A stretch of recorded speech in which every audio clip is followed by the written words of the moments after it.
Le Seigneur a mis dans mon cœur aujourd'hui de parler ou bien de nous exhorter à ce qui concerne les chemins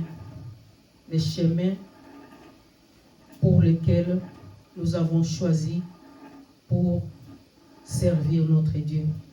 Et le thème de mon exhortation de ce matin, c'est « Ne t'arrête pas sur le chemin, continue et continue encore. » Ne t'arrête pas sur le chemin, continue encore. Amen. Amen. La parole d'aujourd'hui, c'est juste pour nous encourager. Nous encourager à la marche avec notre Dieu. Et pour marcher, pour aller encore plus loin, pour continuer sur ces chemins-là, nous devons savoir que nous avons besoin de Dieu et nous avons besoin d'écouter et d'exécuter ce que Dieu nous demande de faire. Amen. Amen. Je voulais d'abord donner l'explication ou la définition de mot arrêter. Arrêter signifie empêcher quelqu'un ou quelque chose d'avancer, d'aller plus loin. Interrompre ou faire finir une activité, un processus. Amen. Amen. Et pour cela, nous allons lire dans les livres d'Apocalypse 22. Apocalypse 22, verset 13.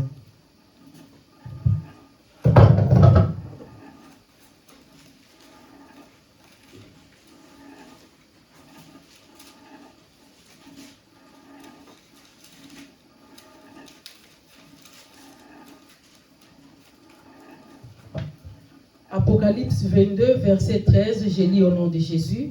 Amen. Je suis l'alpha et l'oméga, les premiers et les derniers, les commencements et la fin.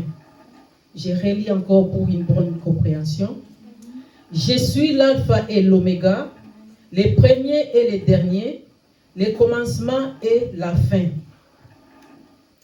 Jésus dit qu'il est à l'alpha et l'oméga, les débits et la fin, et non le milieu. Dieu veut voir comment tu commences et comment tu termines ta course. Dieu n'a pas besoin de voir le milieu. Dieu a besoin de savoir ou de voir là où tu commences avec lui et là où tu vas terminer avec lui. Ce qui est au milieu ne concerne pas Dieu. Je vais m'expliquer par là. Vous savez, quand on accepte Dieu ou bien on accepte Jésus dans sa vie comme Seigneur et Sauveur, vous devez savoir qu'il n'y aura pas seulement des roses, il n'y aura pas seulement des bonnes choses. Dans la marche avec Dieu, il y aura des souffrances, il y aura des difficultés, il y aura aussi la joie. Et quand on marche avec Dieu, nous devons savoir que quand Dieu appelle chacun ou chacune de nous, il a une promesse avec chacun ou chacune de nous. Et la promesse de Dieu sur notre vie, pour que cette promesse puisse s'accomplir, nous devons savoir qu'il y a des conditions à remplir. Amen. Amen. Amen. Et nous devons savoir encore que, comme Dieu il a dit dans sa parole ici dans l'Apocalypse, c'est qu'il est le début et la fin. Le milieu, c'est comme les problèmes que nous rencontrons. Vous savez, quand on accepte le Seigneur comme Seigneur et Sauveur, nous devons savoir que nous devons continuer sur ce chemin-là. Nous devons continuer de ne pas nous arrêter.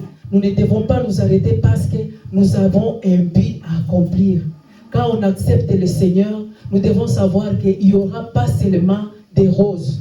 Quand on accepte le Seigneur, vous devez savoir que même dans l'église, il y a aussi des gens, il y a des personnes qui peuvent t'encourager comme te décourager de ne pas poursuivre ce que tu es en train de poursuivre. Nous devons savoir que pour vivre, ou bien pour avoir, ou bien obtenir ce que Dieu nous a promis, vous devez savoir que nous devons avoir la foi.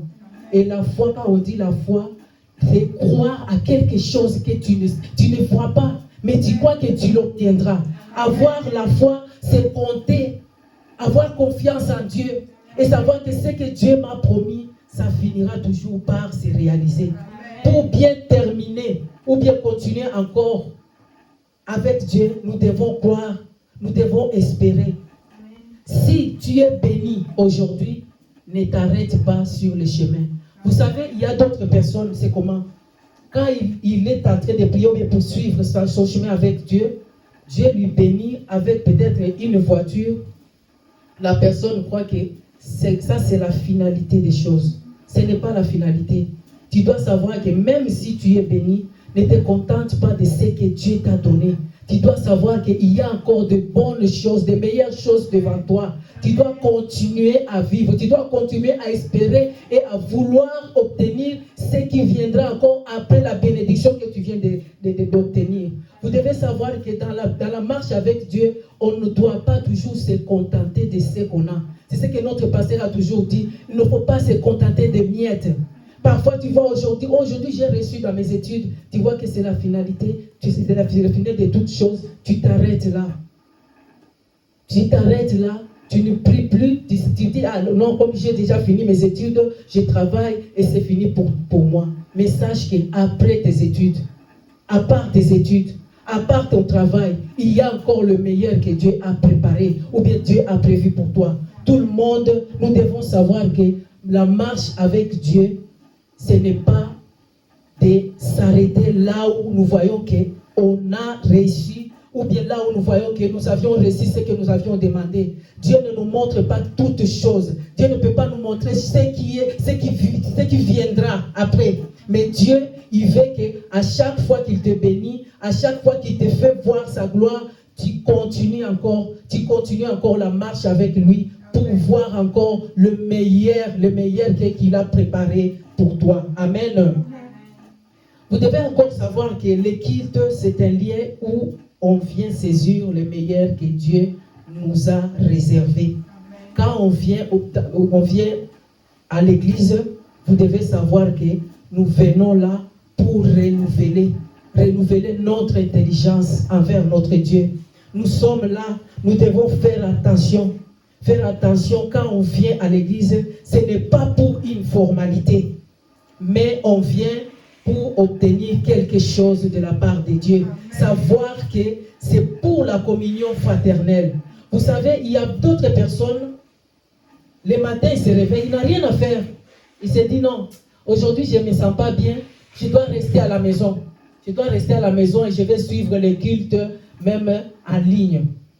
Vous devez savoir que la communion fraternelle, c'est ce qui fait que les chrétiens puissent exister. Même auparavant, les chrétiens d'auparavant, qu'est-ce qu'ils faisaient? Ils se réunissaient ensemble, ils mangeaient ensemble. Et cette communion-là faisait à ce que les gens ou bien les chrétiens puissent être unis en restant à la maison. En restant à la maison, on ne peut pas rien ou bien on ne peut pas expérimenter l'amour de Dieu. L'amour de Dieu se manifeste quand les femmes, les hommes, les chrétiens se réunissent. Et en se réunissant, c'est à l'église. C'est dans l'église qu'on retrouve le vrai amour. C'est dans l'église qu'on retrouve cette chaleur-là. Nous devons savoir que la chaleur qu'on peut avoir, c'est dans l'église. L'amour, on peut l'avoir, c'est dans l'église. Ce n'est pas à la maison. Ce n'est pas à la maison. Et vous devez savoir encore, si nous continuons à vivre, si tu es vivant aujourd'hui, si tu respires, si tu marches, tu dois savoir que ce n'est pas pour rien. Dieu t'a donné encore cette occasion de vivre pour faire ce que tu n'as pas pu faire hier. Il te donne cette occasion pour faire ce que tu n'as pas pu accomplir hier dans ta vie. Il te donne encore l'occasion de vivre pour t'améliorer de la marche avec ton Dieu. Il te donne encore cette chance, je peux dire la grâce. Parce que la grâce, c'est chrétien. C'est la grâce que Dieu te donne pour que tu puisses encore expérimenter l'amour de Dieu dans ta vie. Que tu puisses encore accomplir ce que tu n'as pas pu accomplir. Tu puisses encore donner à ton Dieu ce que tu n'as pas pu lui donner. Dieu a besoin de notre foi. Il est le consommateur de notre foi. c'est en croyant à Jésus, c'est en croyant à ce qu'il t'a demandé, en croyant à ce qu'il t'a promis, que toutes les promesses vont s'accomplir dans ta vie. Amen. Amen. Nous allons lire encore dans Psaume 133, verset 1.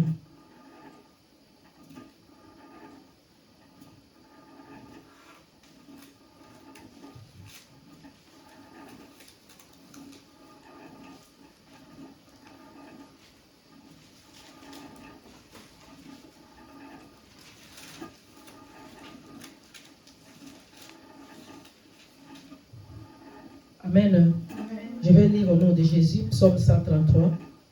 Voici, oh, qu'il est agréable, qu'il est doux pour les frères de demeurer ensemble. Voici, oh, qu'il est doux, voici, oh, qu'il est agréable, qu'il est doux pour les frères de demeurer ensemble. C'est dans la maison de Dieu qu'on retrouve la chaleur de Dieu. C'est dans la maison de Dieu qu'on retrouve l'amour. Quand on vient dans la maison de Dieu, tu peux savoir ou connaître, ou reconnaître que ma soeur, mon frère est malade. Ma soeur, mon frère, il a un problème. C'est dans la maison de Dieu. Et quand on vient dans la maison de Dieu, ce n'est pas pour critiquer. Quand on vient dans la maison de Dieu, ce n'est pas pour décourager. Quand on vient dans la maison de Dieu, c'est pour s'encourager. S'encourager et continuer encore, se tenir les mains dans la main, continuer encore ce chemin-là.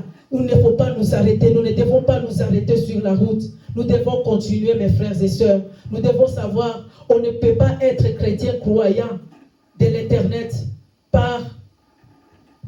on ne peut pas être chrétien croyant de l'Internet.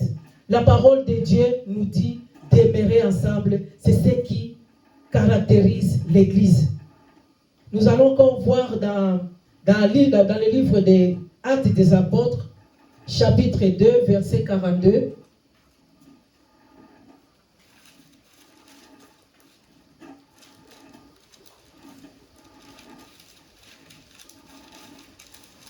Acte 2, verset 42.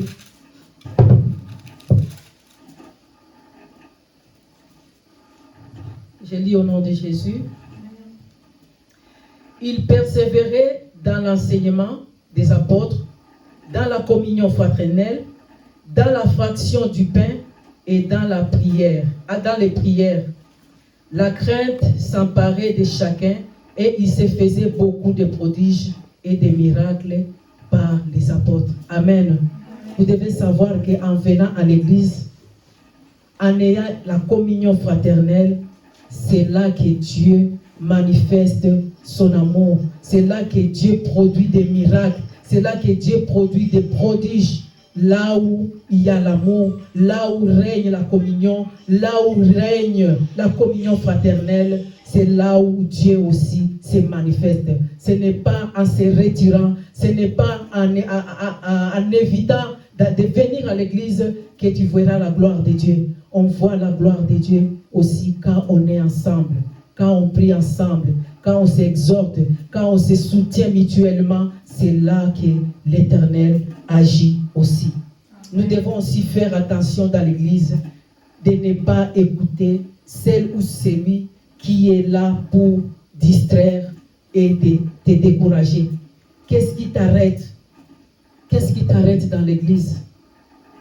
Qu'est-ce qui fait que tu ne puisses pas avancer? Qu'est-ce qui t'arrête? Les mauvaises personnes, la crise économique, la maladie, le manque d'argent, l'intelligence, le travail continuent à marcher. C'est ce que l'Éternel te demande aujourd'hui. Amen. Amen. Ne sois pas un rêveur, mais sois un visionnaire. Ne pense pas que tout ce que tu rêves, ça finira par s'accomplir. Non. Tu peux rêver. Dieu te montre qu'aujourd'hui, il te montre peut-être plus tard, tu auras un mariage. Plus tard, tu auras un bon travail. Mais tu dois savoir que ce travail, ce mariage, pour l'obtenir, il te faut faire des efforts. Quels efforts? C'est dans la prière. Tu ne peux pas avoir une vision. Tu ne peux pas avoir un rêve. Tu ne peux pas avoir une promesse de Dieu sans pour autant faire un effort de ta part pour que tu puisses obtenir ces choses-là. Vous devez savoir que pour obtenir tout ce que Dieu nous promet, il nous faut avoir la foi, le courage de faire tout ce que nous devons faire, tout ce que nous devons mettre en place pour que ces choses-là puissent nous arriver. On n'attend pas les promesses de Dieu en croisant les bras. Tu risques d'être enterré avec tes promesses. Il y a d'autres promesses que Dieu, d'autres personnes que Dieu a promis, des choses, des bonnes choses, mais ils arrivent par être enterrés. Tu meurs et on t'enterre avec tes promesses. Pourquoi? Parce que tu attendais tes promesses-là, tu attendais ce que Dieu t'avait promis en croisant les bras. Et vous devez savoir encore, si Dieu te promet quelque chose, tu dois te mettre à travailler. Tu dois te mettre à travailler. Quand je dis travailler, c'est quoi? Travailler, c'est lire la parole de Dieu. Travailler, c'est avoir la foi. Travailler, c'est avoir la confiance envers ce Dieu-là qui t'a promis toutes ces choses-là. Amen. Amen. Amen.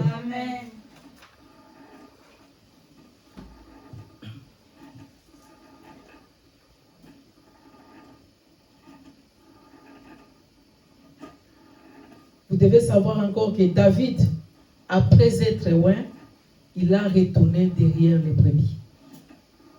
Plus les difficultés augmentent, plus la gloire est là. Vous devez savoir que même si tu as les promesses de Dieu, tu dois continuer à travailler. David, quand il est rentré derrière les brebis, il a été déjà loin par les serviteurs de Dieu, mais il est rentré encore dans la brousse. Et dans la brousse, il était en train de perdre les bêtes de son père. Mais il avait déjà une promesse. Il continuait à travailler. Et pour arriver là où tu veux que tu sois, tu dois savoir que tu dois travailler. Il y a d'autres choses, Dieu te promet que tu seras, il va te donner quelque chose. Par exemple, Dieu te promet qu'il va te donner un mariage. Tu pries, tu dis, ah mon Dieu, pourquoi Dieu, j'attends, c'est depuis longtemps que Dieu m'avait promis le mariage. J'ai même rêvé que j'ai déjà fait mon mariage, j'ai rêvé des enfants, j'ai rêvé que j'étais chez moi, j'ai rêvé que j'avais une parcelle. Tout, c'est dans le rêve. Mais tu dois savoir que pour obtenir ce qu'on t'a demandé là, tu dois savoir que tu dois travailler, tu dois être préparé. Parfois, Dieu tarde à te donner toutes ces choses-là parce qu'il est en train de te former. Il est en train de te préparer pour recevoir toutes ces promesses qu'il t'avait promis. Tu dois savoir que Dieu, il attend. Parce qu'il s'est dit, si je donne à ma fille, si je donne à mon fils, ce qu'il me demande maintenant, comme il n'est pas encore prêt, comme il n'est pas encore mis, il risque de fouler ça aux pieds. Amen. Amen. Amen. Nous devons savoir que quand les promesses tardent, Dieu il sait pourquoi aussi ces promesses tardent. Parce qu'il veut te former. Il veut que quand il va te donner ses promesses, pas quand il va réaliser ses promesses dans ta vie, tu sois quelqu'un, tu sois capable à bien conserver, tu sois capable à bien garder, à bien conserver la bénédiction ou bien les bénédictions qu'il vient de te donner. Amen. Amen. Et nous devons encore savoir que malgré les difficultés, reste une personne que Dieu a promis les choses. Tu dois savoir que malgré les échecs que tu cumules, tu dois rester la personne que Dieu a promis ces choses-là. Parce qu'en restant la même personne que Dieu a promis ces choses, la même chose, quand je vais dire ça, je vais m'expliquer, c'est tu dois savoir que tu as une promesse avec toi. Et quand quelqu'un a une promesse avec elle, elle doit savoir qu'elle n'a pas droit à erreur. Elle doit savoir que comme j'ai une promesse dans ma vie, comme j'ai une promesse sur moi, je dois savoir comment garder ces promesses-là pour que ces promesses puissent se réaliser. Je dois faire attention pour ne pas louper les bénédictions que Dieu a préparées pour moi. Vous allez voir, quand Jésus était né, Dieu avait dit aux parents de Jésus, Marie et Joseph, d'aller de fuir avec l'enfant Jésus en Égypte. Parce que Hérode voulait tuer tous les enfants. Et vous devez savoir, Jésus, c'était un fils de Dieu. Mais pourquoi Dieu demande encore à ses parents de fuir avec l'enfant en Égypte? au moment où il pouvait faire même un miracle, ou bien faire disparaître Jésus momentanément pour qu'elle ne puisse pas être victime des enfants qu'on était en train de tuer. Mais Dieu a dit à ses parents, l'ange est descendu, il a dit, Dieu a dit de quitter cet endroit, vous devez aller en Égypte jusqu'au moment où il vous dira de rentrer encore dans ces pays. Ils ont fui avec l'enfant. C'est comme toi aujourd'hui. Quand Dieu te donne les promesses, tu dois savoir garder ça. Tu dois savoir bien conserver ces promesses-là pour que ça puisse s'accomplir. Si tu laisses tes promesses à n'importe qui vient te décourager, à n'importe qui vient te dire n'importe quoi, parce que vous savez, il y a d'autres personnes, quand on te donne, il y a une prophétie sur toi, quand on a prophétisé sur toi, et quelqu'un d'autre écoute cette prophétie, peut-être qu'il te dira, est-ce que toi tu crois vraiment que cette prophétie-là va se réaliser dans ta vie? Tu crois dans ça?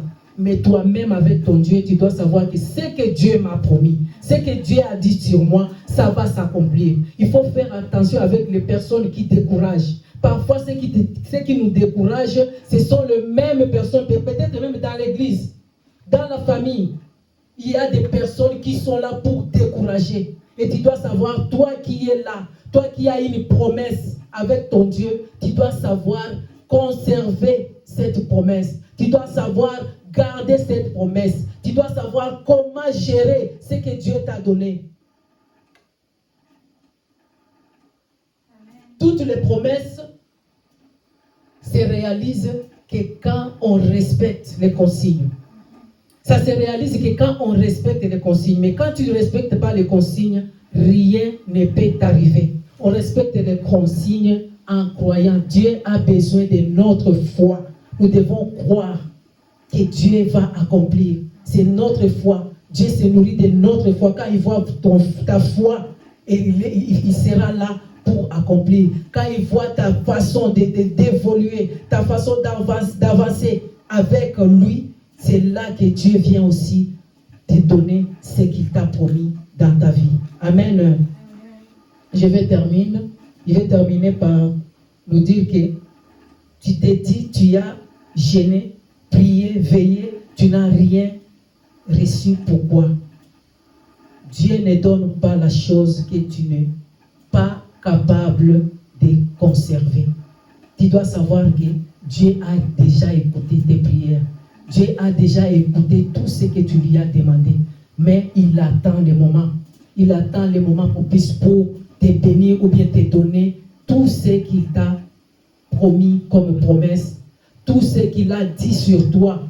Comme tout ce que les serviteurs de Dieu ont dit sur toi comme prophétie. Ça se réalisera que quand Dieu verra que tu es maintenant dispo pour conserver ou bien pour bien conserver cette promesse ou bien conserver tout ce qu'il t'a donné comme promesse ou bénédiction. Et parfois, il ne donne pas de suite pour que tu ne puisses pas grandir, pour ne pas te perdre. Dieu veut te faire grandir avant de te bénir. Il enlève toute chose qui pourra être un blocage ou qui pourra détruire ce qu'il va te donner.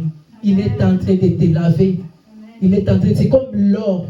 L'or, si on te montre comment l'or, on l'extrait dans l'eau, tu vas voir que c'est sale, ce n'est pas propre.